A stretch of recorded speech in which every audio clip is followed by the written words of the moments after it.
सोचिए, अगर आपके पास कल सुबह उठकर जितना चाहें उतना पैसा हो, तो क्या आप आज जैसी ही जिंदगी जिएंगे या फिर कुछ बिल्कुल अलग?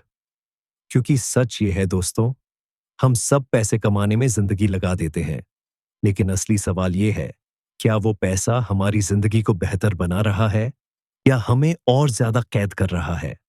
आज मैं आपके लिए लाया हूं एक ऐसी किताब का सार जिसने लाखों लोगों की सोच बदल दी है। किताब का नाम है योर मनी और योर लाइफ, जिसे लिखा है विकी रोबिन ने। ये किताब सिर्फ पैसे कमाने या बचाने के बारे में नहीं है। ये है पैसे और जिंदगी के रिश्ते को समझने की क्रांति। तो अगर आप सच में चाहते हैं कि पैसा आपके लिए काम करे, ना कि आप पैसे के गुलाम बने रहे, तो ये वीडियो आपके लिए है। चलिए शुरू करते हैं इस अद्भुत सफर को। दोस्तों, जरा सोचिए, हम अपनी जिंदगी का कितना बड़ा हिस्सा सिर्फ पैसे के लिए दे देते हैं। सुबह उठना, ऑफिस भागना, डेडलाइंस, ओवरटाइम, वीकेंड पर भी ईमेल्स, और फिर महीने के आखिर में सैलरी मिलती है। लेकिन सवाल यह है, क्या हमने कभी कैलकुलेट किया है कि ये सैलरी हमें कितनी लाइफ एनर्जी में पड़ रही है? विकी रोबिन कहती है, पैसा एक ऐसी चीज है जिसके बदले हम अपनी जीवन ऊर्जा का व्यापार करते हैं। मतलब, जब आप 1 घंटा काम करते हैं, तो आप उस घंटे की अपनी जिंदगी किसी और को बेच रहे होते हैं। बदले में आपको पैसा मिलता है। मान लीजिए, रोहित नाम का एक लड़का है। वो एआईटी कंपनी में काम करता है। उसकी सैलरी है 60,000 रुपये महीना। अब एवरेज वो 200 घंटे महीने का काम करता है। मतलब, उसकी जिंदगी के 1 घंटे की कीमत है 300 रुपये। अब जब रोहित वीकेंड पर 600 रुपये की डिलीवरी पिज्जा मंगाता है, तो असल में उसने पिज्जा के लिए 2 घंटे की लाइफ एनर्जी खर्च की है। और अगर वो 20,000 रुपये का नया स्मार्टफोन लेता है, तो वो लगभग 66 घंटे की जिंदगी खर्च कर रहा है। ये कैलकुलेशन सुनने में सिंपल है, लेकिन जब आप इस नजरिए से हर खर्च देखेंगे, तो आपको शॉक लगेगा कि आप कितनी जिंदगी ऐसी चीजों पर खर्च कर रहे हैं जो असल में आपको हैप्पीनेस ही नहीं देती।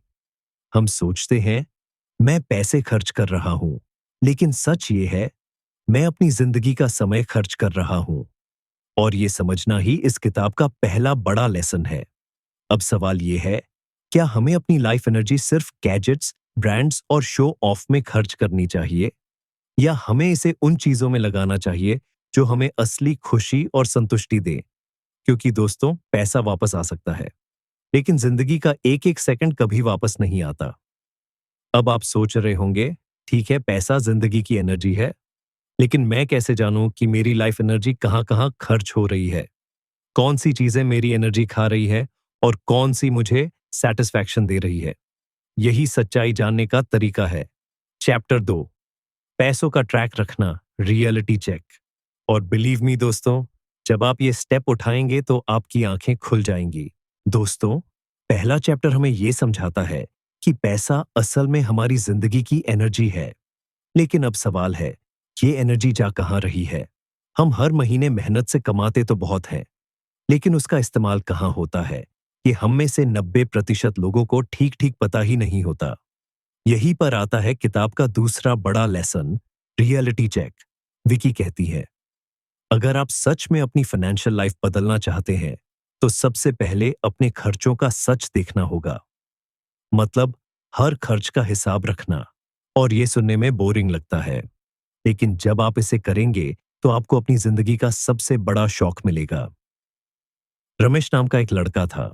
उसे हमेशा लगता था कि मैं तो बहुत कम खर्च करता हूं, मेरी सैलरी तो कहीं बच ही नहीं रही, शायद मेरी इनकम ही कम है। लेकिन जब उसने 1 महीने तक हर एक खर्च लिखना शुरू किया, तो नतीजा हैरान कर देने वाला था। सिर्फ चाय और स्नैक्स पर 3,000 रुपये उड़ गए, ऑनलाइन सब्सक्रिप्शंस पर 1,500 रुपये, कैब राइड्स पर 4,000 रुपये, यानी महीने के 8,000 रुपये ऐसे ही छोटे छोटे खर्चों में निकल गए जिनका उसे पहले एहसास ही नहीं था।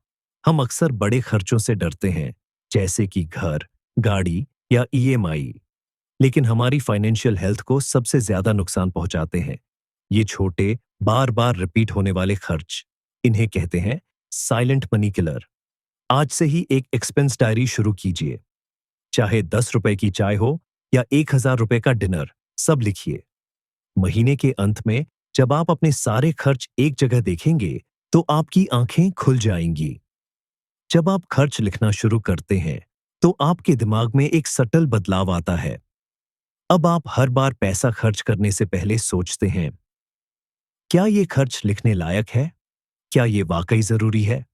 ये छोटी सी अवेयरनेस ही आपकी स्पेंडिंग हैबिट्स को बदलने का पहला कदम है। दोस्तों, अपनी फाइनेंशियल जर्नी का पहला सच यही है, आपको अपनी जिंदगी का हिसाब देखना होगा। और ये स्टेप पेनफुल हो सकता है, शॉकिंग हो सकता है, लेकिन बिना सच जाने आप कभी बदलाव नहीं कर पाएंगे। लेकिन यहां एक और बड़ा सवाल खड़ा होता है। मान लीजिए आपने सारे खर्च ट्रैक कर लिए। अब आप जानते हैं कि पैसा कहां जा रहा है, लेकिन असली सवाल यह है, कितना पैसा आपको सच में खुशी देता है और किस पॉइंट के बाद पैसा खर्च करने से खुशी घटने लगती है। यही राज खुलता है चैप्टर 3। और यकीन मानिए दोस्तों, ये कॉन्सेप्ट आपकी सोच हमेशा के लिए बदल देगा।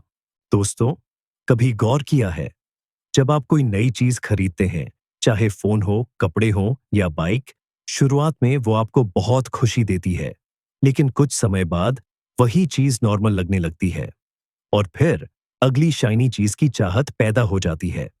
इसी फिनोमेनॉन को कहते हैं सैटिस्फैक्शन कर्व। रवि ने हाल ही में एक नई गाड़ी खरीदी। पहले हफ्ते एक्साइटमेंट इतनी थी कि वो हर फ्रेंड और रिलेटिव को घुमाने ले गया। दूसरे महीने तक गाड़ी बस कम्यूट का साधन रह गई और छठे महीने में ईएमआई का बोझ इतना भारी लगने लगा कि खुशी से ज्यादा स्ट्रेस महसूस होने लगा। यानी गाड़ी ने थोड़े समय के लिए खुशी दी, लेकिन एक लिमिट के बाद उसने ज्यादा टेंशन और बर्डन दिया।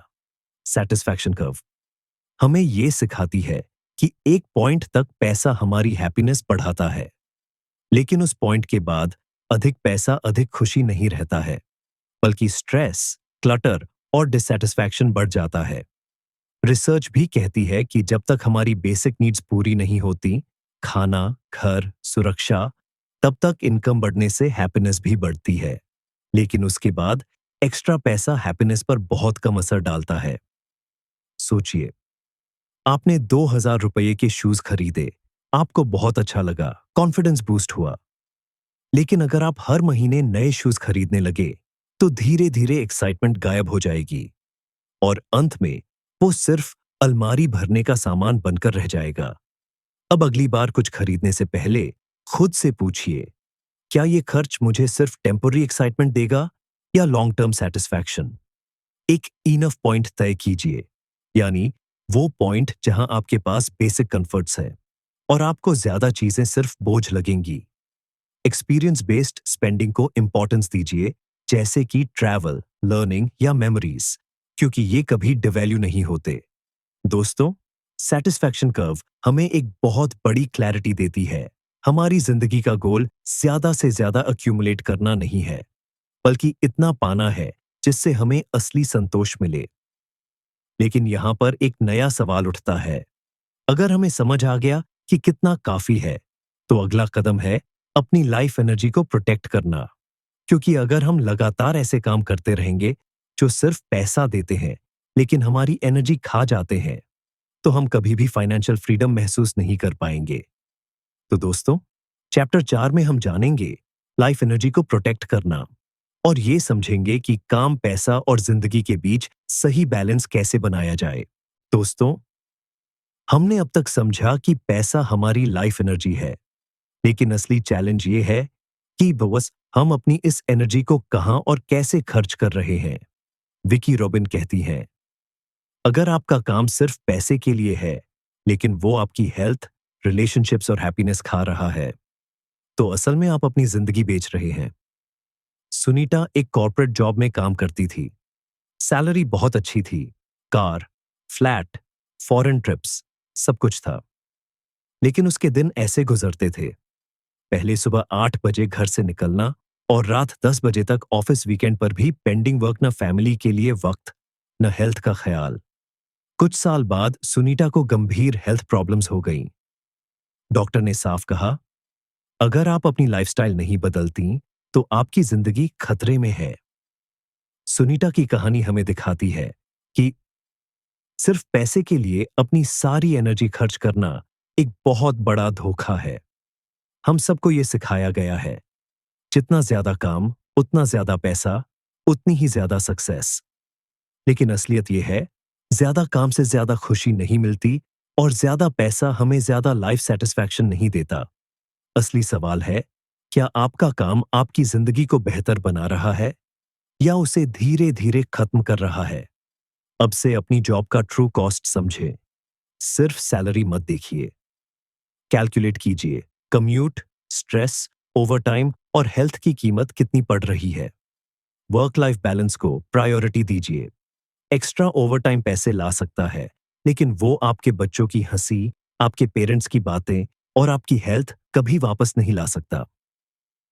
साइड इनकम ऑप्शंस एक्सप्लोर कीजिए। अगर करंट जॉब आपकी एनर्जी खा रही है, तो धीरे धीरे ऐसे इनकम सोर्सेज बनाइए जो आपको फ्रीडम दे, जैसे फ्रीलांसिंग, स्मॉल बिजनेस या इन्वेस्टमेंट्स।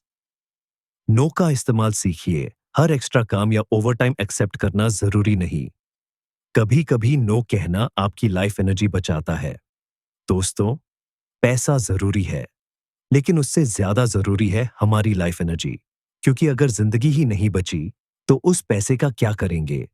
प्रोटेक्ट योर एनर्जी, क्योंकि यही एनर्जी आपके सपनों को सच करेगी। लेकिन अब एक बड़ा सवाल ये उठता है, अगर हमें अपनी लाइफ एनर्जी को बचाना और समझदारी से खर्च करना है, तो आखिर इसका अल्टीमेट गोल क्या है? क्या सिर्फ इतना कि हम कम स्ट्रेस में काम करें, या फिर इतना कि हमें पैसों के लिए काम ही ना करना पड़े? यहीं पर आता है किताब का सबसे powerful concept, financial independence. Chapter 5 में हम समझेंगे कि फाइनेंशियल इंडिपेंडेंस का असली मतलब क्या है और कैसे कोई भी इंसान इसे हासिल कर सकता है। दोस्तों, जब भी हम फाइनेंशियल इंडिपेंडेंस शब्द सुनते हैं, तो हमारे दिमाग में अक्सर ये तस्वीर आती है, बड़ा घर, लग्जरी कार्स, फॉरेन ट्रिप्स और करोड़ों की बैंक बैलेंस। लेकिन विकी रॉबिन कहती है, फाइनेंशियल इंडिपेंडेंस का मतलब अमीर बनना नहीं है। इसका असली मतलब है आपके पास इतना पैसा और रिसोर्स हो कि आपको सर्वाइवल के लिए काम करने की मजबूरी न हो। काम जरूरत से नहीं, चॉइस से करना, यही है फाइनेंशियल इंडिपेंडेंस। राहुल एक मिडिल क्लास फैमिली से था। उसने 9 से 5 की जॉब शुरू की और 10 साल तक डिसिप्लिन से खर्च ट्रैक करता रहा, सेव करता रहा और इन्वेस्ट करता रहा। धीरे धीरे उसकी इन्वेस्टमेंट्स इतनी बढ़ गई कि उनसे मिलने वाला इंटरेस्ट और पैसिव इनकम उसके मंथली खर्च पूरे करने लगा। अब राहुल के पास चॉइस थी। वो चाहे तो कॉर्पोरेट जॉब जारी रखे, चाहे तो छोड़ दे, चाहे तो वर्ल्ड ट्रैवल करे, चाहे तो बिजनेस शुरू करे। फाइनेंशियल इंडिपेंडेंस का सही मतलब है कंट्रोल और फ्रीडम। कंट्रोल अपनी जिंदगी का, फ्रीडम अपने डिसीजंस का। साइकोलॉजिकल एंगल बहुत लोग सोचते हैं फाइनेंशियल इंडिपेंडेंस मतलब बहुत पैसा होना, लेकिन सच ये है, फाइनेंशियल इंडिपेंडेंस का रिलेशन आपकी एक्सपेंसेस से है, इनकम से नहीं। फॉर्मूला सिंपल है, अगर आपकी पैसिव इनकम आपके मंथली एक्सपेंसेस से ज्यादा है, आप फाइनेंशियल इंडिपेंडेंट हैं। यानी चाहे आपकी पैसिव इनकम 30,000 ही क्यों ना हो, अगर आपके खर्च भी 30,000 है, तो आप उतने ही फाइनेंशियली फ्री हैं जितना कोई करोड़पति। अब से अपनी सी क्रॉसओवर पॉइंट पहचाने, कैलकुलेट कीजिए, आपके मंथली खर्च कितने हैं और आपकी पैसिव इनकम कितनी है। दोनों बराबर होने का मोमेंट ही आपका फ्रीडम पॉइंट है। पैसिव इनकम सोर्सेज बनाइए, इन्वेस्टमेंट्स जैसे mutual funds, index funds, FDs, rental income या side business, online work expenses. Optimize कीजिए। इनकम बढ़ाना अच्छा है, लेकिन एक्सपेंसेस कम करके सेटिस्फैक्शन बढ़ाना और भी पावरफुल है। लॉन्ग टर्म डिसिप्लिन रखिए। फाइनेंशियल इंडिपेंडेंस कोई एक रात में नहीं आती, ये एक लाइफस्टाइल है जो पेशेंस और कंसिस्टेंसी से बनती है। दोस्तों, फाइनेंशियल इंडिपेंडेंस का असली मतलब है पैसे को अपनी जिंदगी का मालिक न बनने देना, बल्कि उसे अपनी आजादी का साथी बनाना। लेकिन दोस्तों, यहां पर एक और सवाल खड़ा होता है। हम अपनी फाइनेंशियल इंडिपेंडेंस की जर्नी तो शुरू कर देते हैं, लेकिन खर्च कहां और कैसे करें, ये सबसे बड़ा चैलेंज रहता है। क्या हर खर्च जरूरी है? क्या हर खरीद हमारी वैल्यूज और गोल्स से जुड़ी है? या सिर्फ मोमेंटरी डिजायर? यही समझने के लिए हमें जाना होगा। चैप्टर 6, स्पेंडिंग अलाइनमेंट, जहां हम सीखेंगे कि अपने पैसों का इस्तेमाल कैसे करें ताकि हर खर्च हमें सेटिस्फैक्शन और फ्रीडम के और करीब ले जाए। दोस्तों, क्या आपने कभी महसूस किया है कि हम अक्सर बहुत सारी चीजें सिर्फ हैबिट या मोमेंटरी डिजायर में खरीद लेते हैं, लेकिन बाद में सोचते हैं, यार मुझे ये चाहिए भी था क्या? यही है स्पेंडिंग मिसअलाइनमेंट। मतलब, हमारा खर्च हमारी वैल्यूज और गोल्स से मेल नहीं खाता। विकी रॉबिन कहती है, हर खर्च से पहले खुद से ये 3 सवाल पूछिए। पहला, क्या ये खर्च मेरी वैल्यूज के साथ अलाइन करता है? दूसरा, क्या ये मुझे लॉन्ग टर्म खुशी देगा? और तीसरा, क्या ये मेरी जिंदगी को बेहतर बनाएगा?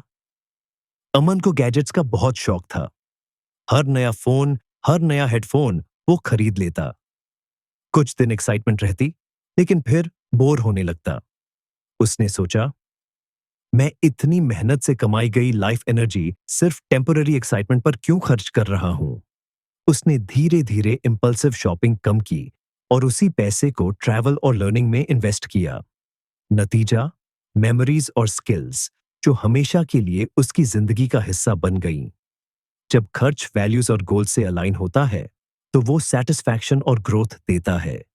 जब खर्च सिर्फ दिखावे या इंपल्स से होता है, तो वो गिल्ट और रिग्रेट लाता है। हमारा दिमाग शॉर्ट टर्म डोपामिन के पीछे भागता है, shopping, junk food, impulsive buys. लेकिन असली fulfilment long term aligned spending से आता है। Health, relationships, experiences, self growth. यही फर्क है टेम्पररी प्लेजर और लास्टिंग सेटिस्फैक्शन में।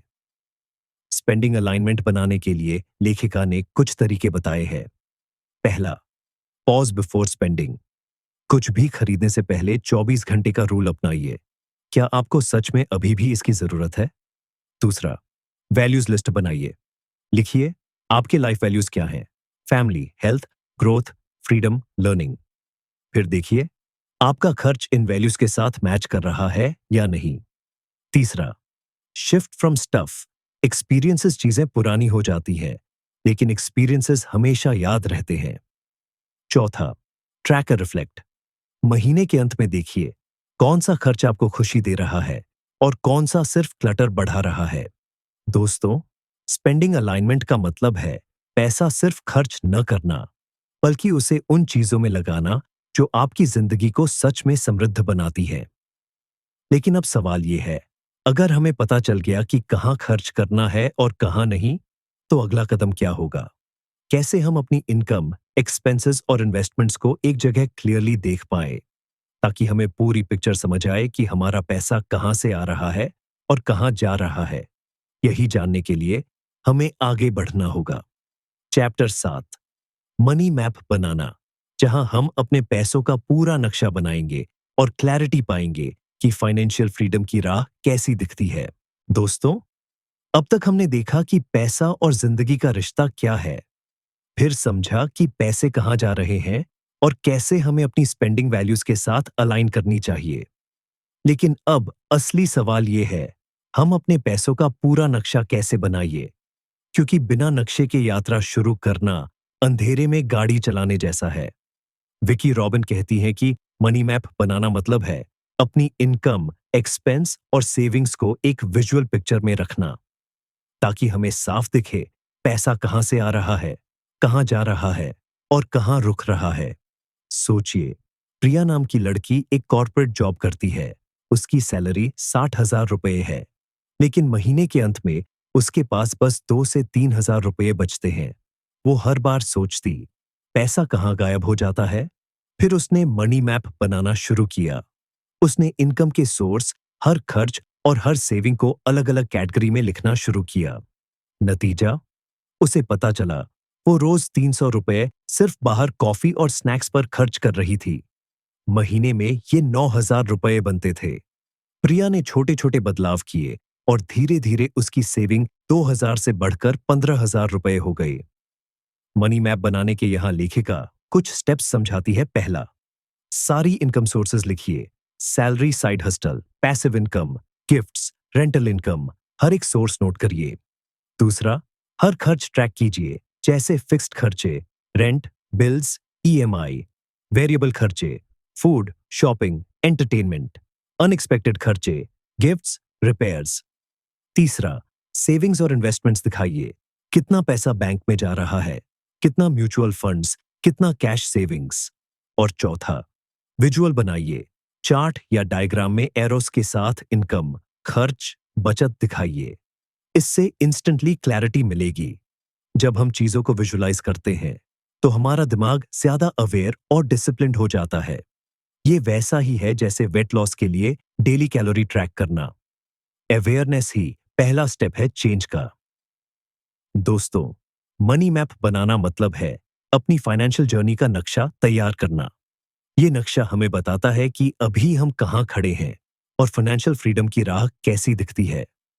लेकिन अब जब हमें अपने पैसों का पूरा नक्शा मिल गया है, तो अगला बड़ा सवाल ये है, हम इस पैसे को ग्रो कैसे करें? क्या सिर्फ सेविंग काफी है, या हमें इन्वेस्टिंग के जरिए अपने पैसे को काम पर लगाना होगा ताकि वो हमें फाइनेंशियल फ्रीडम दिला सके? इसी का जवाब मिलेगा अगले चैप्टर में।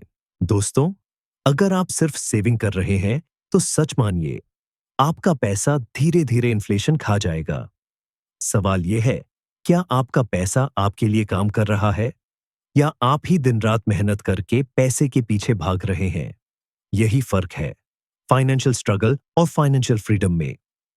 विकी रॉबिन कहती है, सेविंग मतलब है पैसा सिर्फ जमा करना, लेकिन इन्वेस्टिंग मतलब है उस पैसे को एक एम्प्लॉय की तरह आपके लिए काम पर लगाना।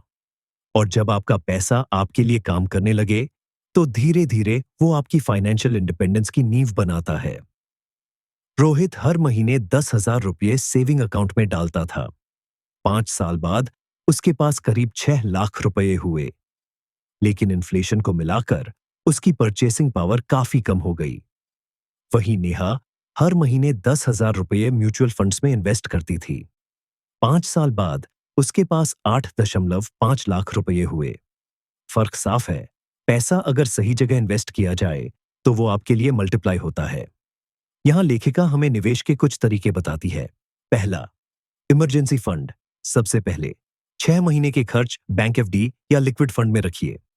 दूसरा, equity mutual funds, long term growth के लिए बेस्ट। मार्केट से डरे नहीं, डिसिप्लिन रखें। तीसरा, debt instruments, bonds, FD, safe लेकिन स्लो ग्रोथ, स्टेबिलिटी के लिए यूजफुल। और चौथा, real estate, long term asset, लेकिन हमेशा लिक्विड नहीं। और पांचवा, स्किल इन्वेस्टमेंट, सबसे जरूरी, अपने नॉलेज और स्किल्स में इन्वेस्ट कीजिए। ये सबसे बड़ा रिटर्न देता है। इन्वेस्टिंग सिर्फ नंबर्स का खेल नहीं है, ये माइंडसेट का खेल है। फिक्स्ड माइंडसेट कहता है इन्वेस्टिंग रिस्की है। ग्रोथ माइंडसेट कहता है नॉलेज से रिस्क कम होता है और इन्वेस्टिंग ही वेल्थ बनाती है। अब से पहले अपने पैसों को ट्रैक करें। पहले जानिए आप कितना सेव कर सकते हैं, फिर क्लियर गोल्स बनाइए। रिटायरमेंट, घर, फ्रीडम, आपका क्यों क्या है। निवेश को डाइवर्सिफाई करें। सारे अंडे एक टोकरी में न रखें। बचत को ऑटोमेट करें। एसआईपी या ऑटो ट्रांसफर से डिसिप्लिन बनाइए। खुद को एजुकेट करें। फाइनेंशियल लिटरेसी सबसे बड़ा वेपन है। दोस्तों, इन्वेस्टिंग का असली मकसद अमीर बनना नहीं है। इसका मकसद है आपकी लाइफ एनर्जी को प्रोटेक्ट और मल्टीप्लाई करना, ताकि एक दिन आप कह सकें, अब मुझे पैसे के लिए काम करने की जरूरत नहीं, अब पैसा मेरे लिए काम कर रहा है। लेकिन दोस्तों, जब हमारे पास पैसा ग्रो होने लगेगा और फाइनेंशियल फ्रीडम का रास्ता साफ दिखने लगेगा, तो अगला बड़ा सवाल ये होगा, क्या फाइनेंशियल सक्सेस ही असली सक्सेस है, या फिर हमें सक्सेस की डेफिनेशन को नए सिरे से समझना होगा, ताकि पैसा जिंदगी का हिस्सा बने, पूरी जिंदगी नहीं। यही जानेंगे हम अगले चैप्टर में। दोस्तों, हम सबको बचपन से यही सिखाया गया है, सक्सेस मतलब बड़ी सैलरी, बड़ा घर और लग्जरी लाइफस्टाइल। लेकिन क्या ये सच है? क्या सिर्फ पैसे और पोजेशन से सक्सेस डिफाइन होती है? विकी रॉबिन कहती है, नहीं, सक्सेस की असली परिभाषा है एक ऐसी जिंदगी जहां पैसा आपके वैल्यूज, पैशन और हैप्पीनेस को सपोर्ट करता हो। राहुल को सोसाइटी में सक्सेसफुल माना जाता था, क्योंकि उसके पास एक लग्जरी कार, ब्रांडेड कपड़े और हाई पेइंग जॉब थी, लेकिन अंदर से वो हमेशा स्ट्रेस रहता, हेल्थ खराब थी और रिश्ते कमजोर थे। एक दिन उसने खुद से सवाल किया, क्या मैं सच में सक्सेसफुल हूं या बस दिखावे के लिए जी रहा हूं? धीरे धीरे राहुल ने अपनी प्रायोरिटीज बदली। उसने हेल्थ पर ध्यान दिया, फैमिली के लिए समय निकाला और अपने पैशन प्रोजेक्ट पर काम करना शुरू किया। शायद उसकी इनकम थोड़ी कम हुई, लेकिन उसकी हैप्पीनेस और पीस डबल हो गई। पैसा सक्सेस का हिस्सा है, लेकिन सक्सेस की डेफिनेशन सिर्फ पैसा नहीं है। रियल सक्सेस का मतलब है टाइम फ्रीडम, अपनी लाइफ एनर्जी को जहां चाहे वहां खर्च करना, रिलेशनशिप्स मीनिंगफुल और deep connections, health and peace, बिना गिल्ट और स्ट्रेस वाली जिंदगी, पर्पस, ऐसा काम जो आपको फुलफिलमेंट दे। हमारा दिमाग अक्सर कंपैरिजन ट्रैप में फंस जाता है। उसके पास बड़ा घर है, मेरे पास क्यों नहीं? लेकिन ये दौड़ कभी खत्म नहीं होती। जब हम सक्सेस को रीडिफाइन करते हैं, तो कंपैरिजन की जगह क्लैरिटी आती है। हम समझते हैं हमें क्या चाहिए और किस चीज की दौड़ छोड़ देनी चाहिए। लेखिका कहती है, अपनी वैल्यूज लिखिए, हेल्थ, फ्रीडम, फैमिली, क्रिएटिविटी, जो भी आपके लिए सबसे महत्वपूर्ण है। सक्सेस की अपनी डेफिनेशन बनाइए। सोसाइटी क्या कहती है, उससे ज्यादा जरूरी है कि आप क्या मानते हैं। बैलेंस बनाइए, पैसा कमाइए, लेकिन साथ ही रिलेशनशिप्स, हेल्थ और इनर पीस पर भी इन्वेस्ट कीजिए। रेगुलर रिफ्लेक्शन, हर कुछ महीने में खुद से पूछिए, क्या मैं अपनी डेफिनेशन के हिसाब से सक्सेसफुल हूं? दोस्तों, असली सक्सेस ट्रॉफी या बैंक बैलेंस नहीं है। असली सक्सेस है हर सुबह उठकर यह महसूस करना कि आप वही जिंदगी जी रहे हैं जो आप सच में जीना चाहते हैं। तो अब जब हमने सक्सेस की डेफिनेशन रीडिफाइन कर ली है, तो आखिरी सवाल ये उठता है, इस पूरी जर्नी से हम क्या सीख सकते हैं? और प्रैक्टिकल तौर पर आज से हम कौन से फाइनल एक्शनेबल स्टेप्स लें जो हमें फाइनेंशियल फ्रीडम और एक मीनिंगफुल लाइफ के रास्ते पर ले जाइए।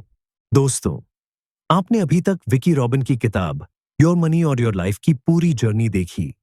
हमने सीखा पैसा और जिंदगी का असली रिश्ता क्या है, कैसे अपने पैसों को ट्रैक करके रियलिटी चेक लेना है, सैटिस्फैक्शन कर्व के जरिए समझा कितना काफी है, अपनी लाइफ एनर्जी को प्रोटेक्ट करना, फाइनेंशियल इंडिपेंडेंस का असली मतलब, स्पेंडिंग अलाइनमेंट और मनी मैप की ताकत, इन्वेस्टिंग फॉर फ्रीडम की जरूरत, और आखिर में सक्सेस की नई डेफिनेशन। विकी रॉबिन हमें यह सिखाती है कि पैसा कोई दुश्मन या भगवान नहीं है, ये बस एक टूल है। और असली सवाल ये नहीं है कि हमारे पास कितना पैसा है, बल्कि ये है कि हम उस पैसे का इस्तेमाल कैसी जिंदगी बनाने में कर रहे हैं। पैसा कमाने का मकसद सिर्फ और ज्यादा चीजें इकट्ठा करना नहीं है, बल्कि अपने समय, अपनी आजादी और अपनी खुशी को वापस पाना है। मनी डायरी स्टार्ट कीजिए, हर खर्च ट्रैक करें। अवेयरनेस पहला कदम है। स्पेंडिंग अलाइनमेंट, हर खर्च से पहले खुद से पूछे, क्या ये मेरी वैल्यू से मेल खाता है? मनी मैप बनाइए, इनकम, एक्सपेंसेस और सेविंग्स का साफ नक्शा तैयार करें। इन्वेस्ट करना सीखिए, पैसा बैंक में सोने न दें, उसे ग्रो कीजिए। सक्सेस रीडिफाइन कीजिए, दूसरों से कंपेयर करना बंद करें, अपनी जिंदगी अपनी वैल्यूज पर जिए। दोस्तों, सोचिए, अगर आप आज से ही इस किताब की सीख अप्लाई करना शुरू करें, तो आने वाले कुछ सालों में आपको न सिर्फ फाइनेंशियल फ्रीडम मिलेगी, बल्कि एक ऐसी जिंदगी भी मिलेगी जहां आप अपनी टर्म्स पर जी सकेंगे। अगर आपको ये वीडियो वैल्यूबल लगी हो, तो इसे शेयर कीजिए, कमेंट में बताइए कि आपके लिए सक्सेस की डेफिनेशन क्या है, और चैनल को सब्सक्राइब करना मत भूलिए, क्योंकि आने वाले वीडियोस में हम और भी पावरफुल बुक्स की लर्निंग्स आप तक लाएंगे।